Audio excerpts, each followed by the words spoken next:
बात 29 मई 2022 की है, यानी आज से एग्जैक्ट एक साल पहले शाम के 4:30 बजे सिद्धू मूसेवाला अपने घर से निकल के थार में बैठे। मैप को ध्यान से समझो। सिद्धू मूसेवाला इस वक्त अपने गांव मूसा में थे और यहाँ से 61 किलोमीटर दूर उनको अपनी मौसी से मिलने बरनाला जाना था, मौसी की तबीयत का हाल चाल लेने। सिद्धू रास्ते में थे और 10 किलोमीटर ड्राइव करके वो जवार के नामक गाँव में करीबन शाम के 5:25 पर पहुंच चुके थे। यहाँ एक ऐसा मोड़ है, ये वही मोड़ है जो आपने काफी बार इस सीसीटीवी फुटेज में यूट्यूब पर भी देखा होगा, और ऐसी मोड़ पर सिद्धू मूसेवाला के करोड़ों फैंस की जिंदगी ने एक नया मोड़ लिया। कुछ इस तरीके से कोरोला ऑल्टिस कार सिद्धू की थार का पीछा कर रही थी और उसके पीछे बोलेरो भी आ रही थी। कोरोला ने थार का रास्ता ब्लॉक किया और बोलेरो वालों ने सिद्धू की थार के टायर में गोली मार दी ताकि वो कोरोला को उड़ा के भाग ना पाए। इसमें से 3 बंदे बंदूकों के साथ निकलते हैं और साथ ही बोलेरो में से भी 3 बंदे बंदूकों के साथ निकलते हैं और सिद्धू मूसेवाला पर धड़ाधड़ 30 गोलियां बरसा देते हैं। पर सवाल सिर्फ एक है, सिद्धू मूसेवाला ही क्यों? और सिंगर्स भी तो हैं। उनके बाप को तो ये दिन नहीं देखना पड़ा कि अपने बेटे की मूंछों को ताव दिया जाए इस हालत में। हालांकि सिखों में कल्चर भी है, लेकिन बेटे की बॉडी को दूल्हे से सजाया जाए और कुछ दिन बाद ही अमनदीप कौर से शादी होने वाली थी। मैं बस इतना कहना चाहता हूँ कि इस वीडियो में हम सिर्फ ये नहीं समझेंगे कि सिद्धू मूसेवाला को शूट आउट में क्यों और कैसे मारा, बल्कि डीपली ये भी समझेंगे कि पंजाबी म्यूजिक इंडस्ट्री के साथ दिक्कत क्या है, क्यों गैंगस्टर्स पंजाबी सिंगर्स के पीछे पड़े हुए हैं, क्यों परमीश वर्मा को अप्रैल 2018 में मोहाली में गोली मारी और आखिर क्यों गिप्पी ग्रेवाल और मनकीरत औलख को जान से मारने की धमकी मिली हुई है। देखो, सिद्धू मूसेवाला हत्याकांड मामले में पुलिस का ये मानना है कि सिद्धू के साथ जो कुछ हुआ वो बस एक इंसान की वजह से हुआ, और वो इंसान है ये विक्की मिड्डू खेड़ा। असल में ये 33 साल का विक्रमजीत सिंह उर्फ विक्की मिड्डू खेड़ा अकाली दल के यूथ विंग का लीडर था और सीनियर अकाली दल लीडर सुखबीर सिंह बादल का बहुत करीबी था। एक बात आपको क्लियर होनी चाहिए कि मिड्डू खेड़ा कोई सरनेम नहीं है, बल्कि पंजाब के मुक्तसर जिले में एक गाँव है। एक्चुअली पंजाब हरियाणा में बहुत कॉमन है फेमस होने के बाद अपने गाँव के नाम को सरनेम के रूप में यूज करना। जैसे सिद्धू मूसेवाला का असली नाम था शुभदीप सिंह सिद्धू, लेकिन मैप में दिखाऊं तो वो हरियाणा से लगते हुए पंजाब के इस मनसा डिस्ट्रिक्ट के मूसा गांव का रहने वाला था, इसलिए सिद्धू मूसेवाला। एनीवेज, 7 अगस्त 2021 को विक्की मिड्डू खेड़ा के ऊपर 20 गोलियां चलाई गईं और गोलियां मारकर उसकी हत्या कर दी। अब दिक्कत यह हुई कि विक्की मिड्डू खेड़ा फेमस गैंगस्टर लॉरेंस बिश्नोई का एकदम करीबी था, या यूं कह लो कि भाई की तरह था। वो लड़का होनहार था, जिस तरह से उसको मारा गया ये है तो गलत है। आप तो हंस रहे हो इस बात पे। हमने कभी मारा नहीं, कि कभी प्रयास भी नहीं किया, क्योंकि जब विक्की को मार दिया ना, उसके बाद शुरू हुई है। ये विक्की को मारने वाली कहानी कुछ यूं है कि विक्की मिड्डू खेड़ा के शूटर्स को जब पुलिस ने अरेस्ट किया तो उनमें से एक शूटर ने शगनप्रीत का नाम ले दिया कि शगनप्रीत ने हमारी विक्की को मरवाने में मदद की थी। फिर मीडिया और पुलिस वालों ने ये बोला कि शगनप्रीत मूसेवाला का मैनेजर था, इसलिए मूसेवाला भी कहीं ना कहीं इस कांड से जुड़ा हुआ है। लेकिन टेक्निकली ये सही नहीं है। शगनप्रीत असल में काफी पंजाबी सिंगर्स का कॉमन मैनेजर था और सिद्धू मूसेवाला के 1-2 शोज उसने अरेंज करवाए थे। लेकिन ये बात सच है कि शगनप्रीत मूसेवाला का नोन तो था। अब शगनप्रीत का नाम सामने आने के बाद पुलिस उसको पकड़ती, उससे पहले ही वो कथित तौर पर ऑस्ट्रेलिया भाग निकला। और लॉरेंस बिश्नोई गैंग का ये मानना था कि सिद्धू मूसेवाला का शगनप्रीत को ऑस्ट्रेलिया भिजवाने में हाथ था, इसलिए ही सिद्धू पर ये 6 शूटर्स धड़ाधड़ गोलियां चला रहे हैं। इस समय सिद्धू के पास एक पिस्टल थी जिसमें सिर्फ 2 गोलियां थी, जो सिद्धू ने बैक फायर भी किए थे। आपको ये भी पता होना चाहिए कि सिद्धू के साथ इस समय गाड़ी में 2 लोग और थे, उनका कजन गुरप्रीत सिंह और पड़ोसी गुरविंदर सिंह। गुरप्रीत को ड्राइवर सीट पर बैठा था और गुरविंदर पीछे वाली सीट पर बैठा था, और इनके भी जांग और हाथों में गोली लगी थी और ये भी इंजर्ड हुए थे। टोटल 30 गोलियां चलाई गई थी, जिसमें से 19 गोलियां मूसेवाला को लगी और पास के ही घरों में वारदात की जगह पर भागकर पहुंचे मैसी नामक एक बंदे ने कांच वगैरह तोड़ के जब सिद्धू को गाड़ी से निकाला तो उनकी सांसें चल रही थी। उसके बाद जो हमने देखा गड्डी सिद्धू मूसेवाले की है, तो हमने उसे गड्डी से आन के उसके गड्डी के लबे लगे शीशे तोड़ के उसको निकाल के उसके सांस चल रही थी। उस टाइम सांस चल रही थी, हाँ सांस चल रही थी। उसके बाद सिद्धू को हॉस्पिटल ले जाने के लिए एक राह चलती दूसरी गाड़ी की मदद ली, लेकिन हॉस्पिटल पहुंचने पर सिद्धू को ब्रॉड डेड घोषित किया गया। पोस्टमार्टम रिपोर्ट्स ने बताया कि सिद्धू मूसेवाला ने गोलियां लगने के बाद 15 मिनट के अंदर अंदर प्राण त्याग दिए थे। शॉकिंग बात यह थी कि शूट आउट के जस्ट बाद ही लॉरेंस बिश्नोई के राइट हैंड गोल्डी बरार ने ये पोस्ट डाली और लॉरेंस बिश्नोई के भांजे सचिन बिश्नोई ने न्यूज चैनल वालों को कॉल किया। इस वीडियो में मैंने बहुत डिटेल में बताया है कि लॉरेंस बिश्नोई सच में इतना खतरनाक क्यों है, जरूर देखना। दोनों ने डायरेक्टली बहुत प्राउड फील करते हुए सिद्धू मूसेवाला की हत्या की जिम्मेदारी ली।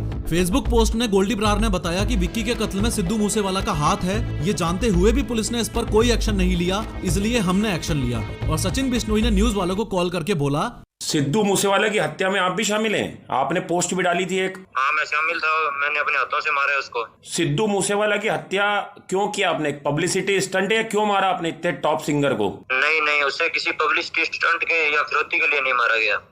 फिर ये बात जग जाहिर है कि उसी ने हमारे भाई विक्की भाई जो थे हमारे, उनका मर्डर करवाया था। विक्की मिड्डू खेड़ा? जितने भी हाँ जी, हाँ जी। चूंकि ये इतना बड़ा नेशनल लेवल का मुद्दा था तो पुलिस को तो एक्शन लेना ही था। इसलिए 6 में से सिद्धू मूसेवाला के 3 शूटर्स को तो दिल्ली पुलिस के स्पेशल सेल ने अरेस्ट कर लिया था। ये 3 थे प्रियव्रत फौजी, कशिश और अंकित सेरसा। और जो 3 भाग गए थे उनमें से 2 का पुलिस ने एनकाउंटर कर दिया था। एनकाउंटर जिनका हुआ वो 2 थे, जगरूप सिंह रूपा और मनप्रीत सिंह। ये एनकाउंटर 4 घंटे चला था, जिसमें 3 पुलिस वाले भी घायल हुए थे और स्पॉट से AK-47 भी रिकवर की गई थी। और फाइनली लास्ट वाला जो था दीपक मुंडी, इसको 10 सितंबर 2022 को पुलिस ने नेपाल बॉर्डर से धर दबोचा। इन शॉर्ट 6 के 6 शूटर्स पर पुलिस का एक्शन हो चुका था। जो बुलेरो इस्तेमाल की गई थी, ये लीक्ड सीसीटीवी फुटेज बताती है कि वो बुलेरो हत्याकांड से 4 दिन पहले ही हरियाणा में लाई गई थी। और ध्यान से सुनो कि कैसे उस बुलेरो ने ही इन क्रिमिनल्स को पकड़वाया था। असल में मूसेवाला के ऊपर गोलियां चलाने के बाद कुछ इस तरीके से सारे के सारे क्रिमिनल्स ने उस बुलेरो में ट्रेवल करते वक्त ये वीडियो बनाया, जिसमें सब अपने दोनों हाथों में बंदूकें दिखा रहे थे और अपने आप को स्टड साबित करने की कोशिश कर रहे थे। उसके बाद मनसा से 13 किलोमीटर दूर इस बुलेरो को इन लोगों ने अबेंडन कर दिया और भाग गए। जब पुलिस को वो बुलेरो मिली तो छानबीन करने पर पुलिस को फतेहाबाद के एक पेट्रोल पंप की रिसीट मिली। पेट्रोल पंप पर जाकर पुलिस ने सीसीटीवी फुटेज चेक किया तो पाया कि इसमें तो प्रियव्रत फौजी शामिल है। तो कुछ इस तरीके से पुलिस को लीड्स मिली थी। भले ही पुलिस ने अपनी तरफ से बोल दिया हो कि सिद्धू मूसेवाला असैसिनेशन के पीछे सिर्फ इंटर गैंग राइवलरी ही है, लेकिन सिद्धू पाजी की फैमिली इस बात से टोटली डिनाई करती है। सिद्धू मूसेवाला असैसिनेशन को उनके फैंस का बहुत बड़ा पोर्शन पॉलिटिकल एंगल देता है। सिद्धू मूसेवाला सिर्फ एक अमेजिंग सॉन्ग राइटर और सिंगर ही नहीं बल्कि पॉलिटिशियन भी थे। फेम मिलने के साथ ही उन्होंने 2021 में कांग्रेस ज्वाइन कर ली और मनसा डिस्ट्रिक्ट से 2022 में चुनाव भी लड़े।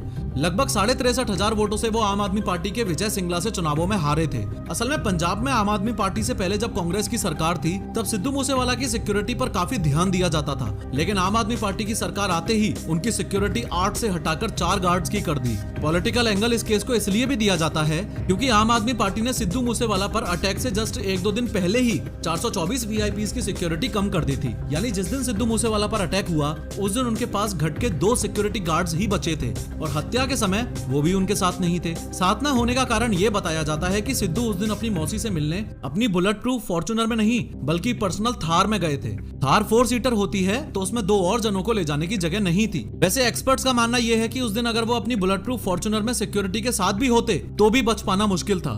एक्चुअली डिटेल्ड इन्वेस्टिगेशन के बाद पुलिस को यह पता चला था कि यह बहुत ही प्लान्ड शूटआउट था। इतना प्लान्ड कि इन 6 शूटर्स ने अपनी गाड़ियों में ग्रेनेड और लॉन्चर्स वगैरह तक रखे हुए थे इनकेस अगर बंदूक चलने में कोई परेशानी आए तो। कुछ yet to be confirm reports ये बताती हैं कि शूटर्स के पास रशियन असॉल्ट राइफल AN-94 भी थी। कम ऑन मैन, AN-94 की बात हो रही है, this is a big deal. ये बहुत ही rare and special war weapon है और इसका भारत में आना मतलब पूरी दाल ही काली है। Something big is happening around Punjab Pakistan border. मैं टोटली एक्सपेक्ट कर रहा हूँ कि इस वीडियो का कमेंट सेक्शन 2 कम्युनिटीज में डिवाइड होगा। एक तरफ होंगे RIP लेजेंड नेवर डाइज वाले और दूसरी तरफ होंगे ये बोलने वाले कि सिद्धू मूसेवाला एक खालिस्तानी सपोर्टर था इसलिए ये तो होना ही था। फेवर वाले ये बोलेंगे कि सिद्धू मूसेवाला के गाने लोगों को उनकी कल्चरल रूट्स से जोड़ते थे और अगेंस्ट वाले ये बोलेंगे कि सिद्धू मूसेवाला अपने गानों में गन कल्चर को प्रमोट करता था। आप इन दोनों में से चाहे किसी भी कैटेगरी से बिलोंग करते हो, लेकिन आप मेरी इस बात से पक्का एग्री करोगे कि this is something really insane. ये देखो, आसपास के घरों तक में गोलियां लगी थी, दीवारों तक में गोलियां घुसी पड़ी हैं। शूटिंग के टाइम जहां थार खड़ी थी